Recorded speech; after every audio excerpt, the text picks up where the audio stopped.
You're traveling through the unknown, a journey beyond the corners of reality, where the shadows whisper and the chill runs deep. Welcome to the dimension where your deepest fears are given form.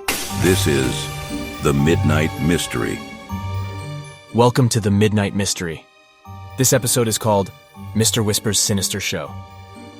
In each episode, we delve into the shadowed corners of our existence, bringing you tales of the eerie, the uncanny, and the downright terrifying.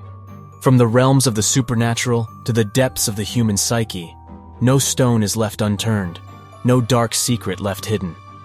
As the clock once again draws near midnight, prepare to embark on another adventure into the uncanny, the eerie, the horrifying, the midnight mystery. The comforting hum of Rachel's apartment was familiar, a gentle backdrop to our usual Friday night shenanigans. Surrounded by dimmed lights and the aroma of popcorn, I sank deeper into the plush couch between Mia and Tom. Rachel's choice of a thriller had just ended, leaving us in that quiet aftermath of shared adrenaline. "Another movie, or?" Tom queried, tossing a popcorn kernel into his mouth and catching Rachel's eye. I pulled out my laptop, lazily browsing the internet while they debated the next flick. A new tab was open to a forum I'd found weeks ago, teeming with obscure and underground movie links. Perfect for nights like this.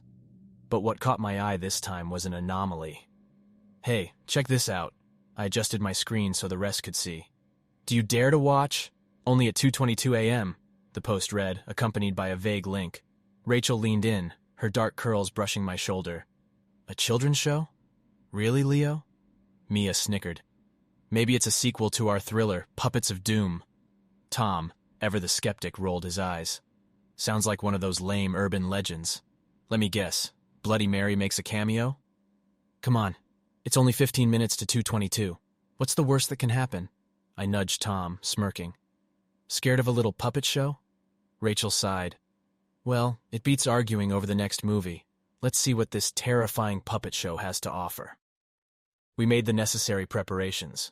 Lights were dimmed further, more popcorn was popped. We took our positions, waiting in amused anticipation. 2:20 a.m. Mia checked her phone. "T-minus 2 minutes. Ready to be terrified?" Tom chuckled. "Terrified of wasting my time, perhaps." As the clock hands crept towards 2:22, I clicked on the link. At first, there was static. Then a faded, grainy picture formed on the screen, bringing with it the jingle of a children's show. The setting looked straight out of the 90s with faded colors and low-budget decor. A blue puppet, Mr. Whisper, as he introduced himself, waved hello. "Welcome, late-night viewers! We're delighted to have some special guests tonight." Mia leaned over. "Okay, that's creepy." I laughed it off. "Come on, it's probably some college project." But then Mr. Whisper began to talk about stories eerily reminiscent of our own pasts. "Do you remember, dear viewer?" he whispered in an almost mocking tone. "Those secrets you thought were buried deep?" Rachel shifted uncomfortably. "Okay, Leo, where did you find this?" "Just some forum," I replied, genuinely concerned. This was no ordinary show. The weight of anticipation in Rachel's dim-lit apartment was almost palpable as the clock's numbers glowed. 2:21 a.m. "What if it's just a rickroll?" Mia said, trying to break the tension. "It'd be an oddly specific time for that," I replied, cursor hovering over the link. As the minute shifted, I clicked. The initial static gave way to faded hues of a children's set. Fuzzy memories of watching similar low-budget shows on Saturday mornings resurfaced. But this was different. The eerie feeling was immediate, starting with the unusually melancholic jingle that played in the background. From behind a cardboard castle, a blue puppet emerged. Its stringy hair and button eyes, worn out by age, or perhaps something else, stared blankly into the camera. "Good evening, night owls," its voice whispered, living up to the name embroidered on its chest. Mr. Whisper. Rachel snorted. "Kinda creepy for a kid's show, don't you think?" Tom leaned forward, intrigue evident. "It's like watching a car crash. Terrible, but you can't look away." The show began innocently enough. Mr. Whisper and his puppet friends, a green snake, a raggedy doll, and a one-eyed bear, played games and told stories. However, the feeling in the room began to change when the tales started to sound eerily familiar. The green snake slithered to the center, its voice eerily feminine. I once knew a beautiful girl who thought she could hide her affection for someone forbidden. Mia's face went pale. She tugged at her collar, a bead of sweat forming on her brow. "How?" she whispered. Before anyone could comfort Mia, the raggedy doll with patched eyes and a lopsided smile began its story. There was a smart young man who thought he'd take a shortcut. Borrowed work, passed off as his own. Thought no one would ever know. Tom's smug demeanor vanished. He gulped, darting a glance at us, looking for accusation. But we were all as baffled and horrified as he was. Mr. Whisper took the stage again. "We all make mistakes, don't we? Like a young boy drawn to the allure of what isn't his, taking something shiny, thinking it's just a small slip." Heat rose to my face. My fingers twitched, instinctively feeling for the pocket where I'd once hidden a stolen trinket. "This isn't real," I muttered, my voice betraying the unease I felt. Rachel's face was taut, anticipating what horror might emerge about her. The one-eyed bear took center stage, its voice deep and somber. "A childhood memory. A game gone wrong. Guilt, buried deep, never forgiven, never forgotten." Rachel's eyes glazed over, memories clearly flooding back. She shook her head, whispering, "It was an accident. Just an accident." We sat in stunned silence, the puppets continuing their dance on screen. The tales grew darker, the atmosphere heavier, our pasts laid bare. "This can't be real," Mia whispered. "It's a cruel joke. It has to be." The silence that followed the revealing tales from Mr. Whisper was suffocating. Tom was the first to break it. "This is some sort of sick joke, right?" He glanced around, eyes narrowed with suspicion. "One of you set this up?" Rachel, still visibly shaken, responded. "Why would any of us do something this twisted? Besides, I have no idea about the secrets you guys were holding." Mia's voice trembled. "It has to be someone external, someone messing with us." I leaned forward, resting my elbows on my knees, and stared at the paused image of Mr. Whisper on my laptop. Maybe it's a hacker or someone from college trying to get a rise out of us. However, our theories were about to be tested. We resumed watching the stream, half out of morbid curiosity and half hoping to find some indication that it was a prank. But then, Mr. Whisper, with his unsettling button eyes, began predicting things in real time.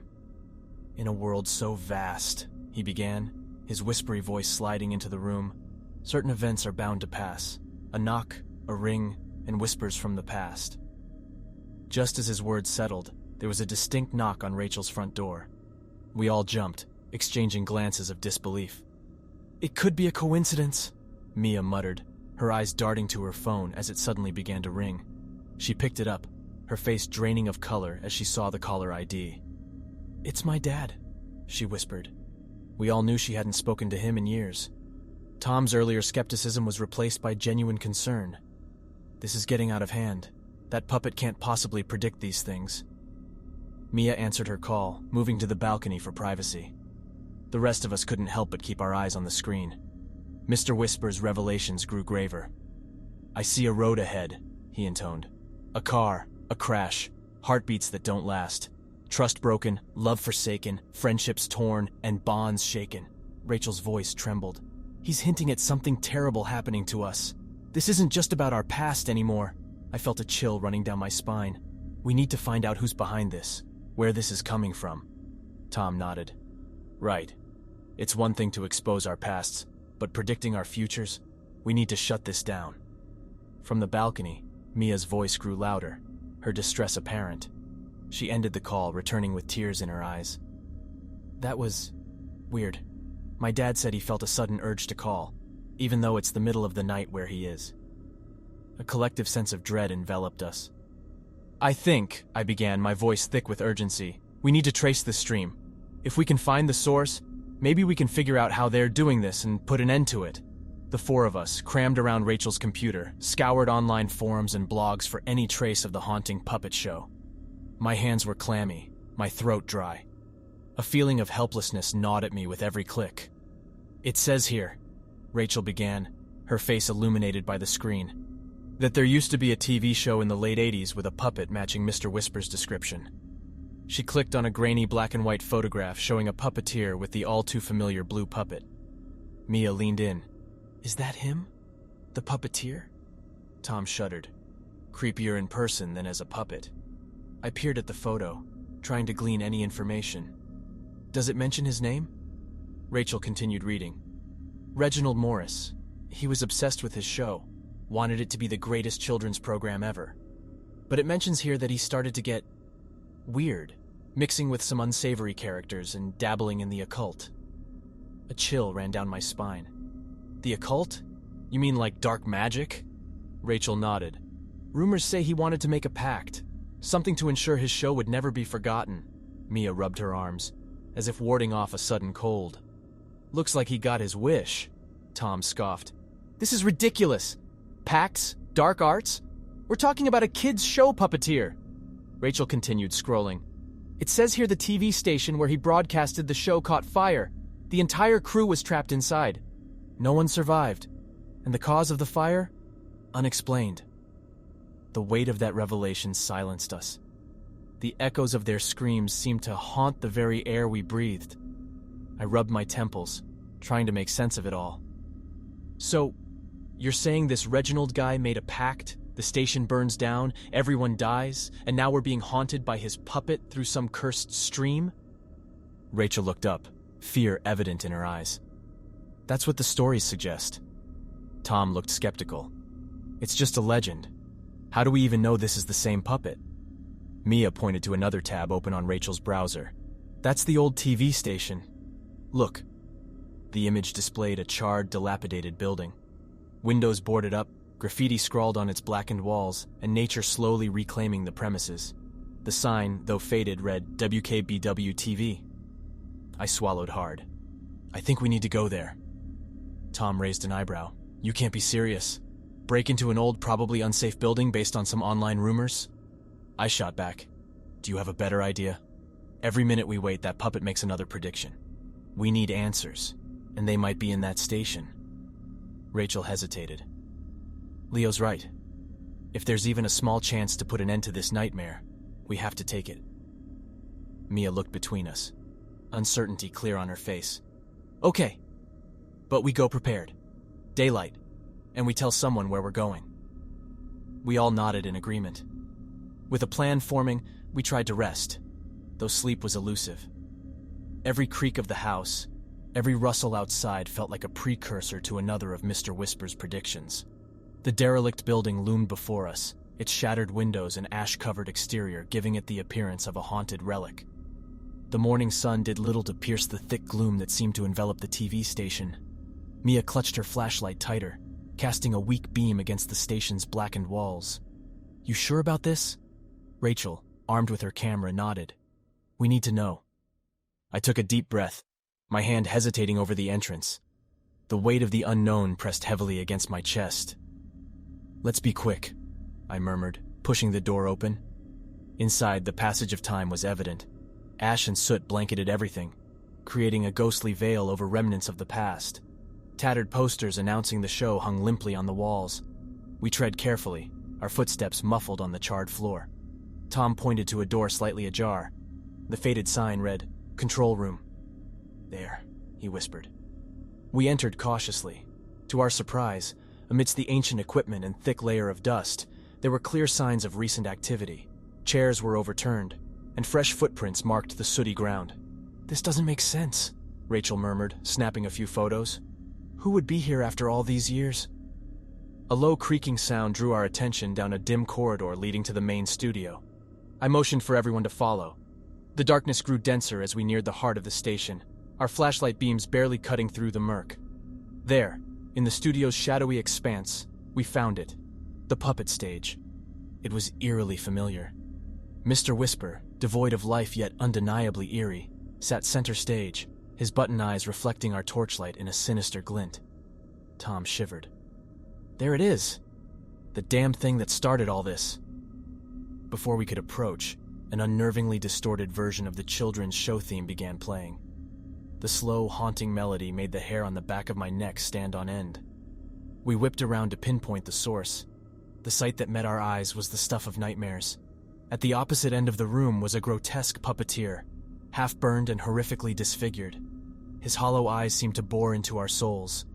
And there on strings were life-size puppets crafted in our likeness. Mia gasped, her voice barely a whisper. That's me! Rachel clutched my arm, terror evident in her eyes. We need to go, now! But the puppeteer had other plans. In a voice that was a sickening parody of a sing-song children's host, he rasped, "So glad you could join us. It's been so lonely. But now, the show can truly begin." Tom, always the most skeptical, found his voice. "Who are you? What do you want?" The puppeteer's twisted smile grew wider. "Isn't it obvious? The show must go on." As the disturbing theme song swelled, the puppet versions of us began to move, their jerky, unnatural motions mirroring our every step. Fear rooted us to the spot, the surreal horror of the situation overwhelming. The puppeteer's laughter, distorted and cruel, echoed around the studio. The puppeteer's mirthless laugh echoed throughout the studio, and a chilling realization settled upon us. We were the new stars of his malevolent show. "Your souls," he rasped, "will be the perfect encore. The show must live on, and you will be its eternal performers." Tom clenched his fists. "We're not puppets for your demented fantasies." The puppeteer's hollow eyes shimmered with amusement. "Oh, but you will be." The puppet doppelgangers jerked into motion, mirroring our every move with eerie precision. The more we resisted, the stronger their pull became. I could feel a force trying to dominate my will, urging me to succumb. Mia screamed as her puppet version lunged at her. She fought desperately, but the doll was eerily strong, dragging her toward the puppeteer. "Leo, help!" Rachel and I rushed to her aid, but our own puppet counterparts blocked our way. Their wooden hands, surprisingly powerful, grappled with us, trying to pull our consciousness into their hollow forms. "You can't escape!" the puppeteer sneered, his voice a twisted lullaby. "Your resistance only makes the transformation sweeter." Tom, his face red with exertion, managed to rip his puppet free, hurling it at the puppeteer. For a moment, the puppeteer faltered, and the grip of our puppet selves weakened. "Run!" Tom shouted. We sprinted towards the control room, hoping to barricade ourselves in. But the puppeteer, bound to the studio by his dark pact, was unyielding. The entire building seemed to come alive. Doors slamming shut, lights flickering, and an incessant, haunting melody playing over the intercoms. We reached the control room, slamming the door behind us. Panting heavily, Rachel shouted, "We need a plan! We can't let him trap us in those things!" Mia, her eyes filled with terror, pointed at the control panel. "Look, the broadcasting equipment! What if we disrupt the signal?" Tom nodded. "It's worth a shot. If we can interrupt the broadcast, maybe we can break his control over the station." I raced to the panel, trying to recall any knowledge of broadcasting equipment. "Help me find the main power switch." As we fumbled with the controls, a heavy thudding came from the door. Our puppet doppelgangers were trying to break in. Then, just as hope seemed lost, Rachel cried out, "Got it!" She slammed down a large lever, and the room plunged into darkness. For a brief moment, silence reigned. But our respite was short-lived. A soft, sinister chuckle pierced the quiet. The puppeteer's voice, now even more chilling without the barriers of the control room, whispered, "You think it's that easy?" The door burst open, and our puppet doubles swarmed in, overpowering us with their unnatural strength. One by one, we were captured. An indescribable sensation washed over me, as if my very consciousness was being drained. My vision blurred, and the last thing I saw was the puppeteer's triumphant grin. When I came to, I was no longer in the control room. I was on stage, wooden limbs attached to strings. I tried to scream, to move, but my voice was silenced, my movements not my own. The puppeteer cackled, manipulating us with expert precision. "Welcome to the show," he crooned. "Forever." From my new limited perspective, I could see my friends, Rachel, Mia, and Tom, their souls trapped in puppet forms like mine. The horror of our fate was magnified by the knowledge that we were now bound to this cursed stage for eternity, forever performing in the puppeteer's twisted show. I hope you enjoyed our episode. I'd like to extend a heartfelt thanks to you, our brave listeners. Your presence in this shared journey into the unknown is what fuels our stories. Your fascination is our motivation. Did this episode send chills down your spine?